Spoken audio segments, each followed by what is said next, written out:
이 태평양 섬나라 중에서 그 한 작은 나라에서 의회가 열렸습니다. 국회의원들이 모여서 토론을 하는데 주제가 뭔가 하면 어떻게 하면 우리나라가 잘 살 수 있을까 하는 주제로 토의가 이제 열렸습니다. 그 자리에서 한 국회의원이 제안하는데 미국에 선전포고를 하고 전쟁을 하자는 겁니다. 그 이유가 무엇인가 하면 미국과 전쟁하고 패한 나라들이 다 잘 살더라는 겁니다. 이 독일도 미국의 2차 대전에 패했지만 유럽에서 제일 잘 살고 일본도 그 미국과 2차 대전에서 패했지만 아시아에서 제일 잘 산다는 겁니다. 우리도 이 미국과 전쟁에서 패하면 우리도 잘 살 수 있지 않느냐 이제 하는 겁니다.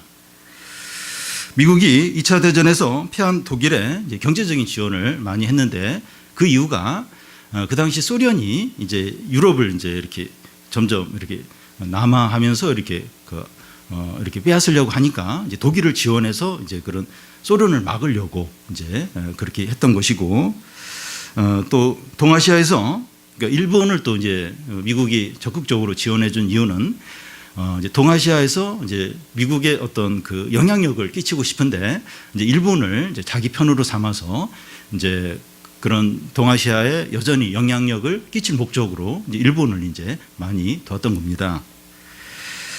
이런 이유들로 인해서 이 미국이 독일과 이제 일본을 지원해 준 것인데, 이 결과적으로 보면 전쟁 후에 미국한테 졌음에도 불구하고 더 이제 잘 사는 그런 결과가 나왔다는 겁니다. 하나님과 이 다윗 관계를 보면 이 하나님이 그러니까 다윗이 범죄한 후에 이 회개를 하고 용서를 받았습니다. 그런데 이 다윗이 범죄를 했었기 때문에 하나님과 다윗 관계가 예전 같지 않고 서먹서먹할 것 같은데 그렇지 않았습니다. 하나님과 다윗과의 관계가 완전히 회복됐을 뿐만 아니라 이전보다 관계가 더 깊어지고 친밀해지고 신뢰가 더 강해진 겁니다. 과거보다 은혜와 사랑과 기쁨과 축복을 더욱 이제 다윗이 이제 누립니다. 시편 51편의 내용이 이제 그런 내용이에요. 시편 51편은 크게 이제 두 부분으로 나누는데 앞부분은 재용서를 이제 막 하나님께 구하는 내용이고, 후반부는 이제 그 영적인 어떤 회복을 구하는 또 찬양하는 내용입니다. 지난주에 이제 전반부를 살펴봤기 때문에 이 시간에는 후반부를 살펴보겠습니다.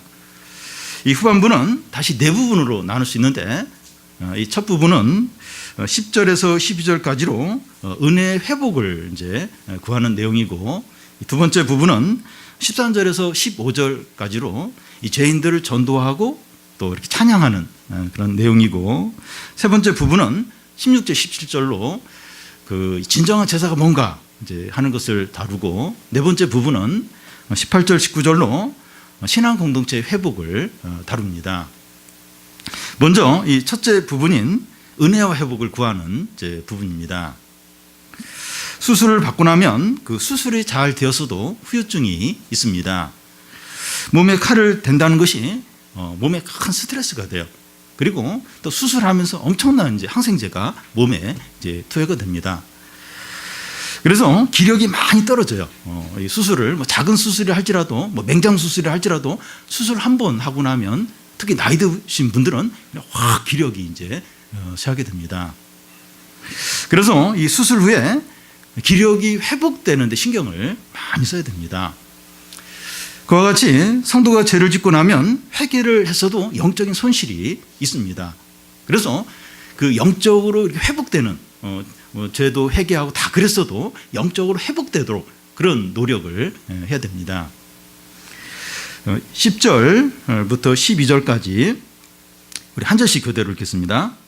하나님이여 내 속에 정한 마음을 창조하시고 내 안에 정직한 영을 새롭게 하소서.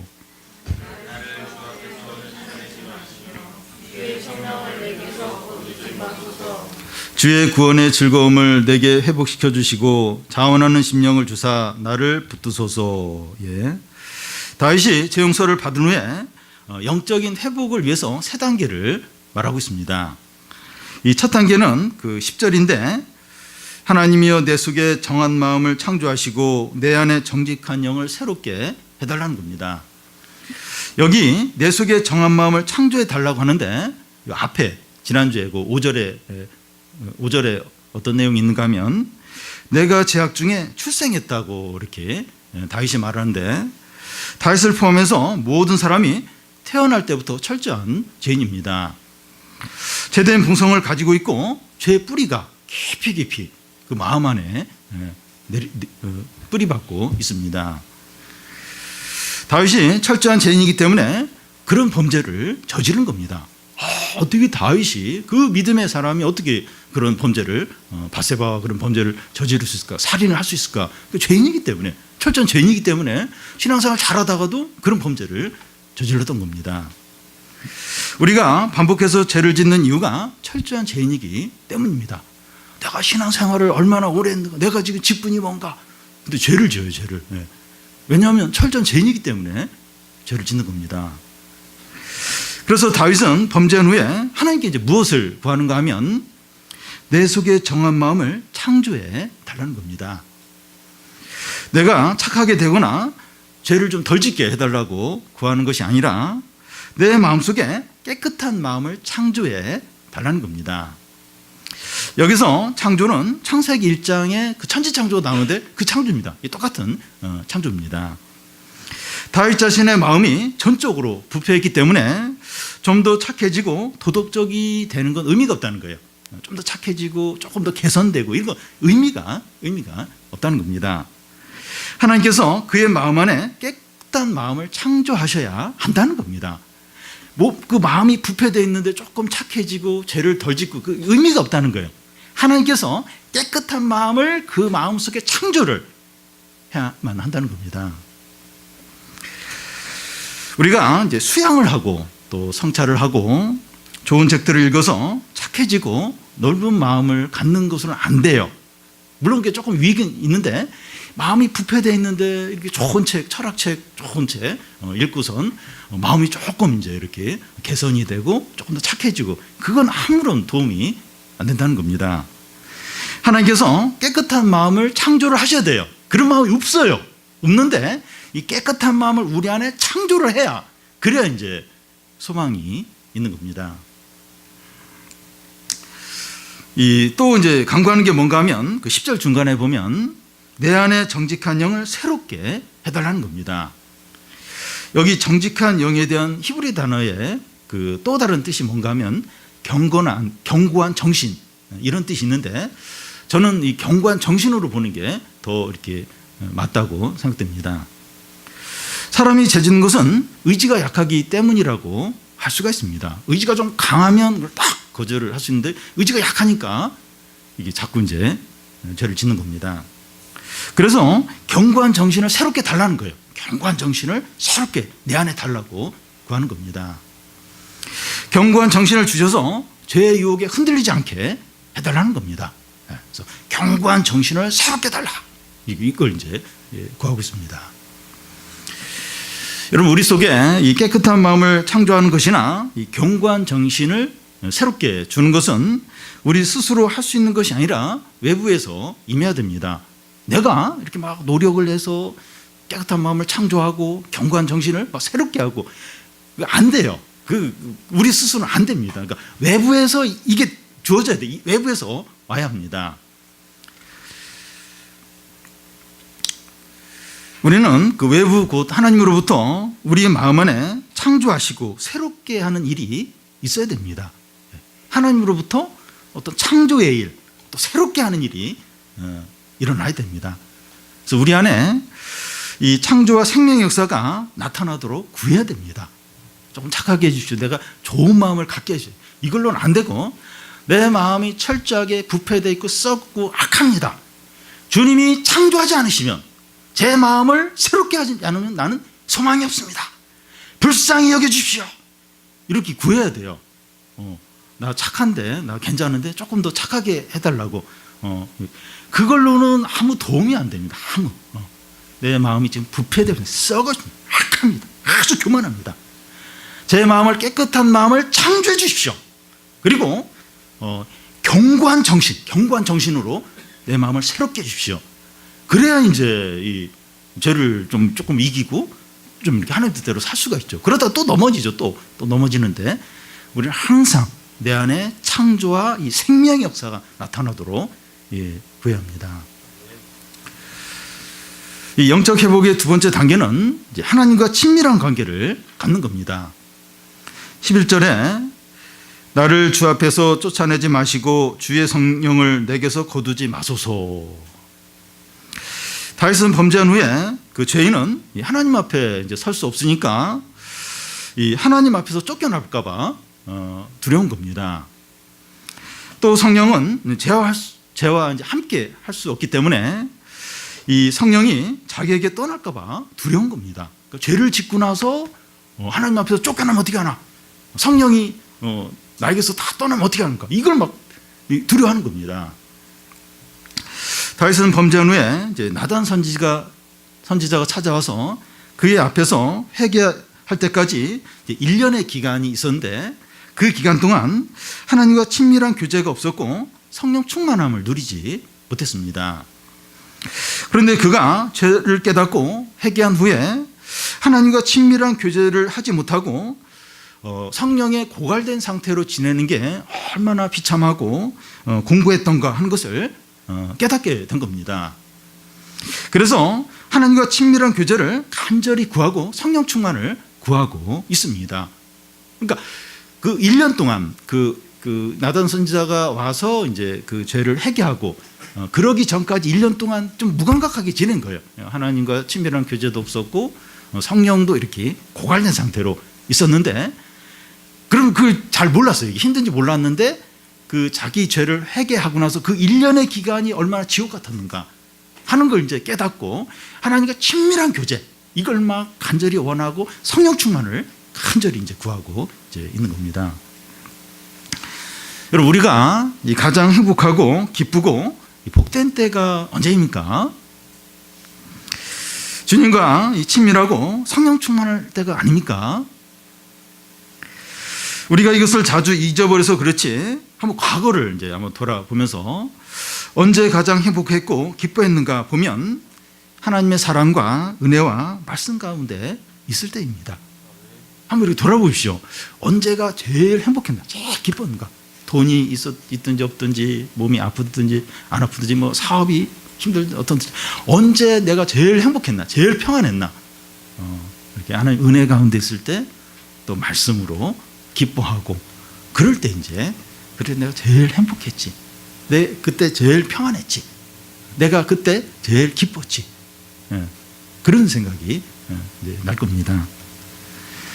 요즘 우리에게 기쁨이 없고 행복이 없다면 한번 우리 자신을 돌아보면 좋은데, 큰 어려움도 없어요. 큰 어려움도 없는데 이게 기쁨이 없어요. 기쁨이, 평안이 없어요. 만족이 없어요. 그렇다면 이 주님과 친밀한 관계가 어떤지, 주님과의 친밀도가 어떤지, 그리고 내 안에 성령이 어떤지, 이 성령 충만한지 아니면 성령이 고갈되어 있는지 한번 이제 돌아봐야 됩니다. 그래서 성도가 뭐 돈도 있고 또 다른 뭐 이렇게 괴롭히는 사람도 없고 큰 어떤 어려움도 없는데 기쁨이 없어요. 행복이 없어요. 만족이 없어요. 자꾸 짜증만 나고 화가 나고 밉고, 그러면 이 주님과 친밀하지 못한 거예요. 이 성령이 고갈된 거예요. 그러니까 이 기쁨과 만족이 없는 겁니다. 그래서 우리 자신을 돌아보면서 기쁨이 없어, 만족이 없어, 맛있는 거 한번 먹어볼까? 어벤져스를 봐야 좀 기분이 좋을까? 아니에요. 이게 맛있는 거 먹고 어벤져스 본다고 해서 어벤져스 3시간 넘는데 그 앞부분은 뭐 지루하다 그래요. 더 침체가 돼요. 그거 보고선 뭐 이렇게 좀 회복되려고 하는데 3시간 그거 보고 나서 막 두통이 생기고 막. 하나님과 친밀함, 성령이 이렇게 채워질 때, 그때 이제 이거였구나. 마음의 평안과 기쁨과 만족이 그때 이제 다시 회복이 되고 밀려오게 되죠. 영적 회복의 세 번째 단계는 이 구원의 즐거움을 회복하는 겁니다. 12절을 보면 주의 구원의 즐거움을 내게 회복시켜 주시고 이제 하는데, 다윗이 범죄하기 전에는 구원의 즐거움이 있었는데 이 범죄한 후에는 죄의 즐거움이 있는 겁니다. 그런데 이 죄의 즐거움은 잠시예요. 그리고 그 이후에는 허무한 거예요.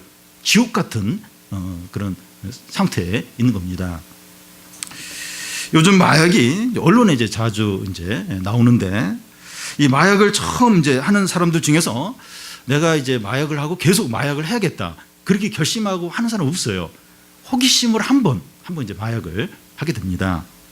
근데 이 마약을 한 번이라도 하면 내가 그 마약을 다 기억을 한다 그래요.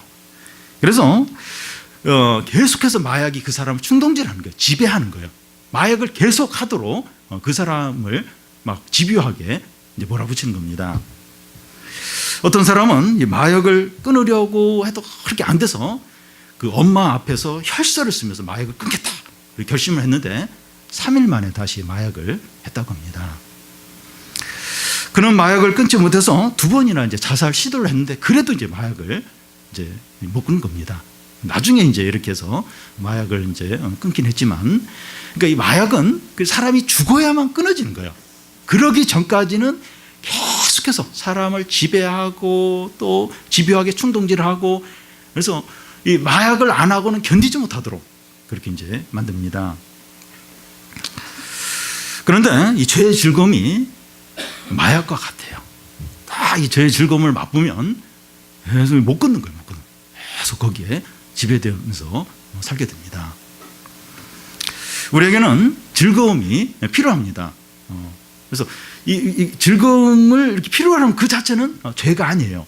우리도 좀 즐거움이 있어야 돼. 즐거움. 그 자체가 죄는 아닙니다. 그런데 구원의 즐거움이 아니면 죄의 즐거움을 찾게 됩니다. 그러니까 즐거움이 필요한데 이 구원의 즐거움을 누리지 않으면 죄의 즐거움을 찾게 되는 겁니다. 이것은 뭐 예배와 기도를 통해서 즐거움을 찾아야만 한다는 것이 아니라 이 구원의 즐거움이라고 해서 막 항상 이렇게 말씀과 예배와 기도와 찬양과 성도들과 교제와 또 예배와 찬양과 기도와 이걸 통해서만 이제 즐거움을 이제 찾아야 된다는 것이 아니라 하나님의 일반적인 은혜 가운데서 즐거움을 찾을 수 있습니다.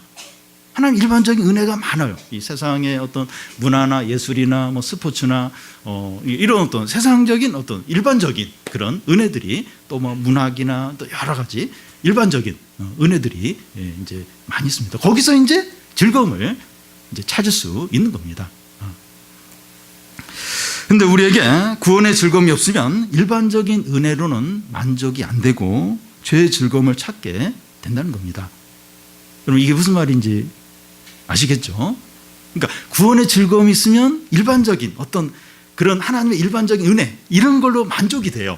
근데 구원의 즐거움을 이렇게 누리지 못하면 찾지 못하면 이런 일반적인 것으로는 만족이 안 되는 거예요.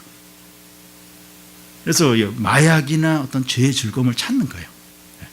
정상적인 부부관계는 만족이 안 되고 뭐 다른 어떤 이성을 찾는다든지 그러니까 이 죄의 즐거움에서 만족을 찾으려고 한다는 겁니다. 그러니까 이 근본적으로 성도는 이제 이 구원의 즐거움을 누려야 돼요. 그래야 이제 일반적인 이런 거 가지고 일반적인 은혜에서 이제 만족을 찾는데 그게 없으면 일반적인 것은 만족이 안 돼요. 안 되고 꼭 어떤 죄의 즐거움을 찾게 된다는 겁니다. 그게 두 번째는 이 범죄자들에게 전도하고 이제 찬양하는 겁니다. 방금 이제 마약 이야기를 했는데 마약을 25년 동안 했던 사람이 이 치료를 받은 후에 마약 치료센터를 만들어서 이제 마약에 빠져 있는 사람을 이렇게 치료하는 그런 일을 하는 사람이 있습니다. 이런 사람은 마약을 해보지 않는 치료사들보다 훨씬 더 마약했던 사람들을 효과적으로 잘 돕습니다. 다윗도 이 다른 죄인들이 회개하도록 하나님께 돌아오도록 이제 돕습니다. 13절을 보면 그리하면 내가 범죄자들에게 주의 도를 가르치리니 죄인들이 주께 돌아오리이다. 다윗은 그 자기의 범죄를 회개하며 죄 용서를 간절히 구했습니다. 그는 이 죄 용서를 받으면서 자기 앞가림도 하기가 힘들 수 있습니다. 그런데 그는 재용서를 받고 영적으로 회복된 후에 다른 범죄자들을 전도해서 회개하도록 합니다. 자기 자신도 얼마 전에 범죄를 했었기 때문에 자기 이야기를 하면서 하나님의 말씀을 전하면서 회개하도록 하는 거예요. 나도 참 죄인이다. 나도 참 죄인이다. 근데 회개해야 된다. 근데 나도 회개하고 다시 돌아왔다. 그걸 이제 다른 범죄자들, 죄인들에게 자기 이야기를 하면서 하나님의 말씀을 전하는 거예요. 그러면서 회개하도록, 하나님께 나오도록 이제 하는 겁니다. 그런데 자기 신앙이나 잘 지키고 또 자기 다시 범죄하지 않도록 조심해야지 이 오지랖을 떠는 게 아닙니까? 자기도 큰 범죄를 저지르고 그래서 이제 자기 신앙이나 잘 이렇게 지키고 또 다시 범죄하지 않도록 조심하지 뭐 다른 사람 또 뭐 이거 너무 이렇게 지금 정신없는 거 아닙니까? 그렇지 않습니다. 재용서를 받고 은혜를 받은 사람들은 다 이렇게 합니다. 다 이렇게 합니다. 사마리아 여인은 그 예수님을 만나고 은혜를 받은 후에 바로 물동이를 던져놓고 마을에 가서 사람들을 막 전도해서 예수님께로 데려왔습니다. 바울도 부활하신 예수님을 만난 후에 이방인들에게 바로 가서 전도를 했습니다. 하나님의 은혜와 사랑과 영광과 축복이 너무 크고 엄청나기 때문에 한 사람 안에만 그 은혜와 또 축복을 가둬둘 수가 없는 거예요. 사마리아 여인도 그렇고 다윗도 그렇고 회개하고 이렇게 회복이 되었는데 그 은혜 경험한 그 하나님의 축복 그 말씀을 자기만 이렇게 하고 이렇게 하기는 너무 엄청난 거예요. 너무 이게 너무나도 이제 크고 이제 놀라운 겁니다. 다른 사람에게 전하지 않고는 견디지 못해요. 사마리아 여인도 그렇고 또 바울도 그랬고 다윗도 이걸 다른 사람에게 이렇게 안 전하고는 견디지 못하는 겁니다. 예수님이 그 병자들을 고치면서 다른 사람 이야기하지 마라 이렇게. 근데 막 그 사람들이 이야기를 안 하고 견디지 못하는 거예요. 더 막 가서 막 내 예수님한테 치료받았다고 막 이제 전하는 것과 같습니다.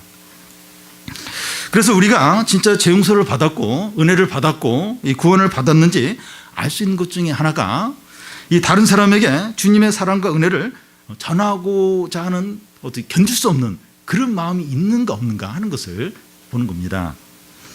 물론 만나는 사람마다 복음을 다 전해야 된다는 것이 아니라 누군가에게 이 복음을 전하고 싶은 간절한 그런 마음이 있느냐, 뭐 실제로는 그렇게 못하다 할지라도 이 어떤 그 은혜, 어떤 이 감동을 누구인가는 전하고 싶은 그런 그 견디지 못할 그런 정도의 그런 마음이 있느냐 하는 거예요. 실제로 막 이렇게 잘 못 전할 수도 있어요.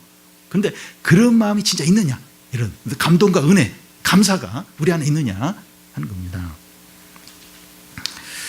우리는 다 죄인이기 때문에 이 다른 죄인들에게 우리 이야기를 하면서 복음을 전할 수 있습니다. 우리는 복음을 전할 때 자기는 절대 그런 일은 없는 것처럼 막 근데 정죄만 하고 막 지옥에 가 그렇게 살면 돼. 본인도 그렇게 살고 나서 막 정죄하고 심판하고 막 위협하고 자기는 전혀 그런 일이 없었던 것처럼 그렇게 하면 안 되죠. 불쌍히 여기고 나도 참 죄인이다. 뭐 자기가 지은 죄만 다 얘기할 필요는 없지만 나도 죄인이다. 나도 죄인이다. 그 얘기하면서 이렇게 좀 하나님 말씀을 전하면서 돌아오도록 이제 해야 되죠. 그래서 복음이 우리를 통해서 다른 죄인들에게 계속 전해져야 돼요. 그래서 죄인들이 계속 이렇게 돌아와야 됩니다. 우리가 받은 은혜와 사랑과 이 생명과 이 구원은 너무나 놀라워요.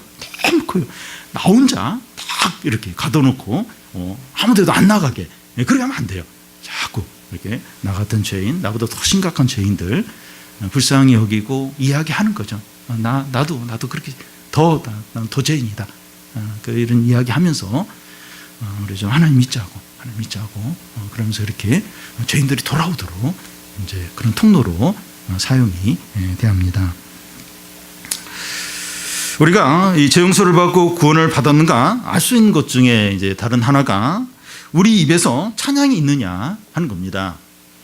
14절, 15절을 우리 같이 한번 읽겠습니다. 하나님이여 나의 구원의 하나님이여 피 흘리는 죄에서 나를 건지소서. 내 혀가 주의 의를 높이 노래하리이다. 주여 내 입술을 열어 주소서. 내 입이 주를 찬송하여 전파하리이다. 피 흘리는 죄에서 나를 건지소서 하는데, 이 다윗은 자기 범죄를 잊을 수가 없었고, 그래서 하나님께서 이 자기 죄를 용서하신 것을 반복해서 찬양을 하고 있습니다. 잊을 수가 없어요. 잊을 수가.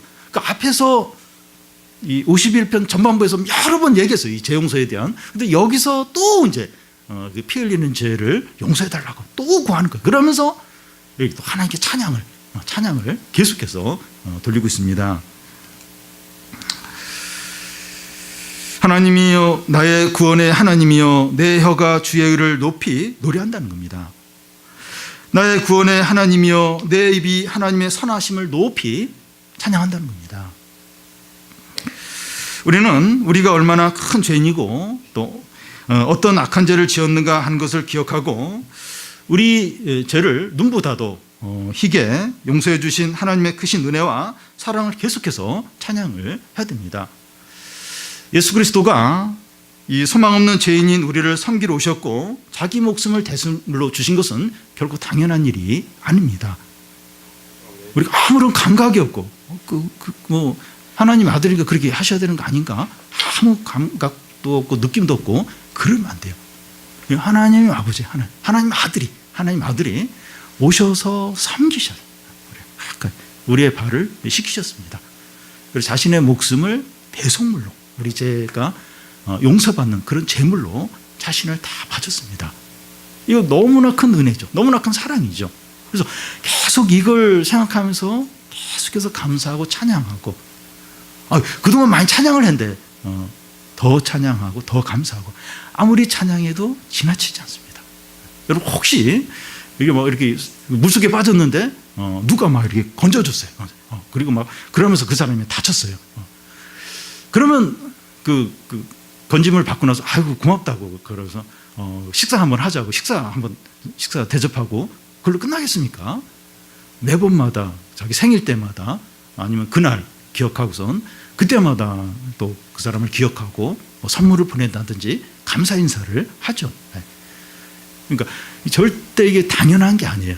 얼마나 큰 죄인이었는데, 얼마나 소망 없는 자인데, 지옥에 가야 되는데, 무서운 진노를 받아야 되는데 예수 그리스도가 나를 섬겨주시고 자신의 생명을 그 대속물로 바치셔서 나를 구원하시고 용서하시고 하나님 자녀가 되게 영생을 주시고, 아무리 찬양해도 부족함이 없죠. 찬양을 아무리 해도 지나치지 않습니다. 그런데 찬양은 하나님이 주셔야 한다는 겁니다. 무슨 얘기인가 하면 그 15절에 보면 주여 내 입술을 열어주소서. 내 입이 주를 찬송하여 전파리다. 여기서 이 주여 내 입술을 열어주소서 하는데, 이것은 이 찬양은 하나님께서 찬양을 주셔야 할 수 있다는 겁니다. 이게 무슨 얘기인지 좀 예를 들겠는데요. 어떤 교우가 이제 대표 기도를 하는데 저 기도는 저분의 말이 아니라 하나님이 주셨다는 느낌이 들 때가 있습니다. 설교도 마찬가지인데 저 목회자의 말이 아니라 하나님께서 우리에게 하시는 말씀으로 들릴 때가 있어요. 그러니까 이 목사가 안 보이고 목회자가 안 보이고 그냥 하나님이 지금 나에게 하시는 말씀이다, 그렇게 이제 들릴 때가 있습니다. 소모임에서 한 분이 이제 자기 이야기를 하는데 저분이 저런 이야기를 할 분이 아닌데 하나님께서 그에게 지금 할 말을 주셨구나 하는 생각이 들 때가 있어요. 그러니까 그 사람이 그 사람으로 안 보이고 하나님이 어떤 그런 하나님이 강하게 느껴지는 거, 하나님의 어떤 하시는 말씀으로 이제 들릴 때가 이제 있는 겁니다. 찬양을 하는 데 있어서도 하나님께서 그런 기쁨과 은혜와 성령의 감동을 주시는 겁니다. 그래서 찬양을 하는 사람이나 듣는 사람이 주위 사람을 다 잊어버려. 이제 나도 있고 사람들도 다 있고 하나님을 강하게 느끼는 거예요. 하나님의 어떤 영광, 은혜를 강하게. 그러니까 사람이 의식이 안 돼요. 찬양을 하는데 사람이 전혀 의식이 안 되고 그냥 하나님의 은혜와 영광만 강하게 이제 느껴지는 겁니다.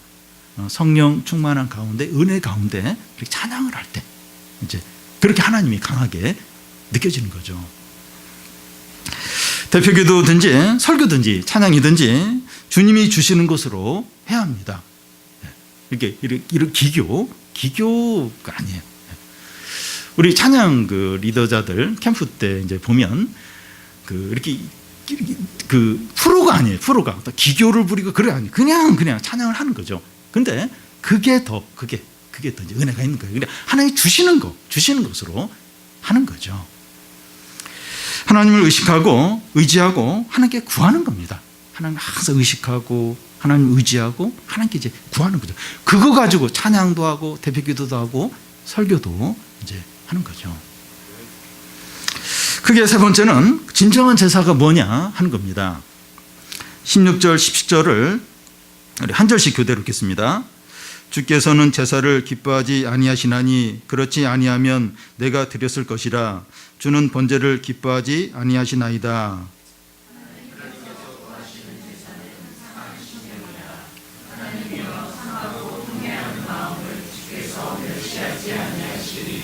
예, 이 번제가 나오고 제사가 나오는데 차이점이 뭔가 하면 번제는 제단 위에서 제물을 짐승을 다 완전히 태우는 것이고 제사는 제물의 일부만 태워요. 그리고 나머지는 백성이 음식으로 이제 먹습니다. 그런데 하나님은 번제와 제사를 기뻐하지 않으신다는 겁니다. 그러면 바로 의문이 생기는데 그러면 왜 하나님께서 레위기나 율법에 제사와 번제에 대한 규례를 말씀하셨느냐 하는 겁니다. 아니, 하나님이 제사와 이 번제를 기뻐하지 않으시면 레위기의 그 내용이 이제 어떻게 번제를 드리고 어떻게 제사를 드리는 그런 게 나와 있는데 왜 그건 그렇게 말씀하셨느냐 하는 겁니다. 그 이유는 번제와 제사를 통해서 이스라엘 백성들이 마음으로 예배하는 법을 배우도록 하기 위해서입니다. 이 무슨 말인가? 예를 들겠는데요. 부모가 자녀에게 이렇게 존댓말을 쓰도록 하고 꼭 인사를 이제 하게 시키고 또 부모 생일 때 선물을 하도록 시키는 이유는 부모에 대해서 감사하고 존경하는 마음을 갖도록 하기 위해서입니다. 그걸 하면서 그런 감사하는 마음, 존경하는 마음을 갖도록 그래서 인사 꼭 하게 하고 또 이렇게 부모 생일 때 이렇게 선물을 하도록 이렇게 시키고 이제 하는 겁니다.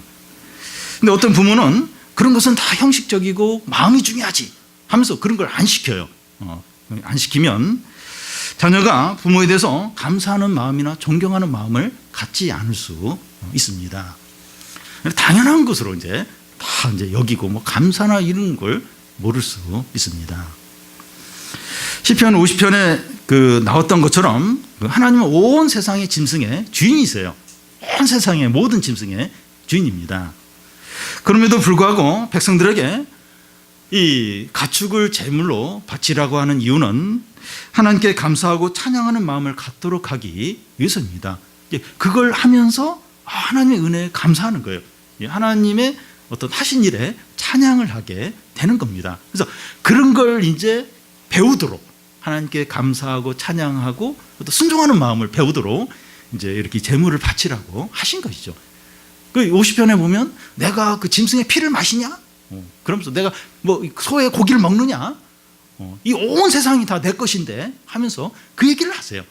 이렇게 하면서 감사를 배우고 하나님을 존경하는 것을 배우도록 하기 위해서 이렇게 제사를 드리라고 이제 한 것입니다. 하나님이 우리에게 예배와 봉사와 헌금을 하도록 하시는 이유는 하나님께 감사하고 찬양하고 하나님을 사랑하는 것을 배우도록 하기 위해서입니다. 그래서 우리가 하나님께 이런 마음이 없이 예배와 봉사와 헌금을 한다면 아무런 의미가 없게 됩니다. 근데 우리는 자꾸 그걸 만족을 하려고 해요. 그러니까 이스라엘 백성들이 그랬어요. 유대인들이 그렇게 했습니다. 그러니까 제사를 드리면 할까 했다는 거예요.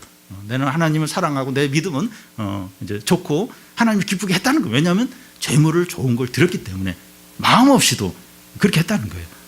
나는 그런 제물을 받지 않는다, 싫어한다 하신 거예요. 그래서 우리가 예배를 드리거나 봉사를 하거나 헌금을 하거나 우리 마음이 거기 함께 실려야 돼요. 그래서 우리의 드린 예배나 찬양이나 기도나 섬김이나 이런 모든 것이 내가 마음이 실려서 이렇게 하는 건지 아니면 그냥 이렇게 형식적으로 그리고 또 뭔가 이렇게 의무로 이렇게 하는지 돌아봐야 돼요. 그래서 마음이 없으면 의미가 없어요. 내가 왜 그걸 하느냐? 내가 왜 그걸 하라고 시킨 거냐? 다 하나님께 감사하고 하나님을 사랑하고 이제 그 마음을 받기 위해서 그걸 위해서 이제 하는 건데 마음 없이 이런 걸 하는 건 아무 의미가 없다는 거예요. 의미가 없다는 거예요. 그래서 우리가 이게 우리의 마음을 돌아봐야 돼. 우리가 뭘 하든지 작은 걸 뭘 하더라도 우리가 이 마음으로 하나님을 전심으로 사랑함으로 감사함으로 하도록 해야 합니다. 그런데 하나님이 기뻐하시는 제사는 단지 마음이면 이제 되는 게 아닙니다. 어떤 마음으로 드리는 제사를 기뻐하십니까? 그 17절에 보면 상한 심령입니다. 상하고 통회하는 마음을 주께서는 멸시하지 않는다는 겁니다. 상한 심령이 어떤 겁니까? 깨어진 마음입니다. 자기 죄를 슬퍼하고 회개하고 자기 자랑을 쓰레기로 여기고 자기를 낮추고 자기는 아무것도 아니라고 여기고 어린아이 같은 마음이고 하나님을 전적으로 바라보고 의지하는 마음입니다. 한나의 마음 같은 거죠.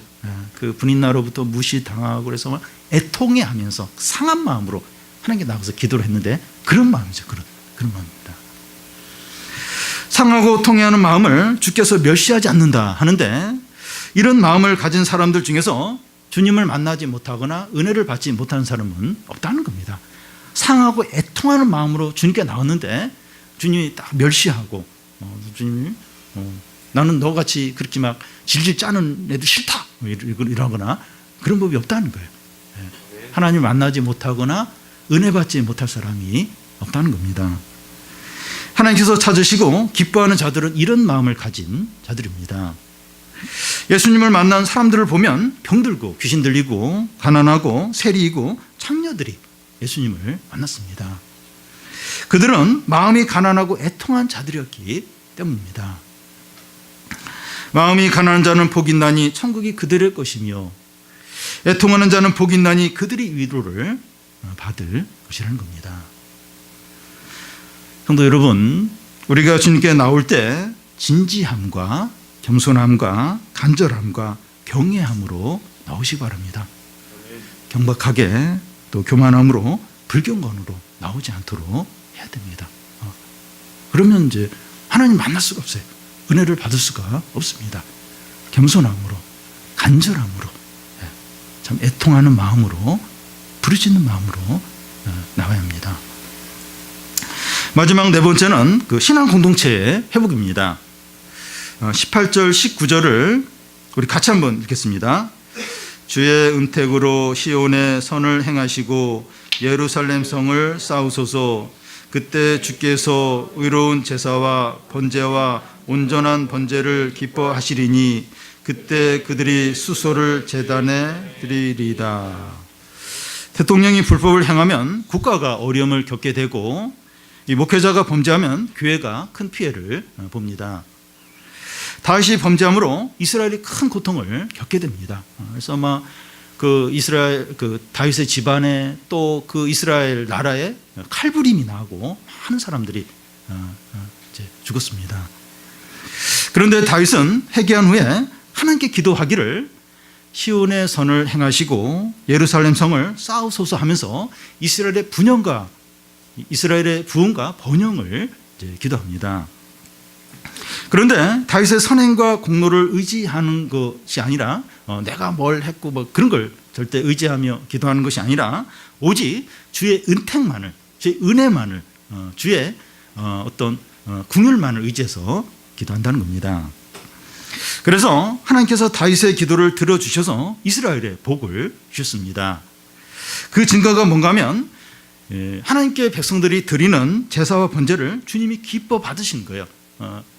의로운 번제 또 의로운 제사를 기뻐 이제 하시는 겁니다.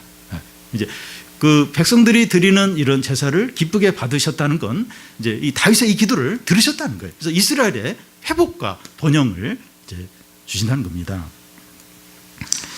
여러분, 다윗은 이 개인의 이제 회복에서만 머무는 것이 아니라 이스라엘 공동체의 회복으로 나아가고 있습니다. 보십시오. 앞부분에서는 자기의 죄를 막 회개하고 그러다가 마지막에 가서는 그 이스라엘의 회복, 이스라엘 공동체 회복을 위해서 이제 구하고 있습니다.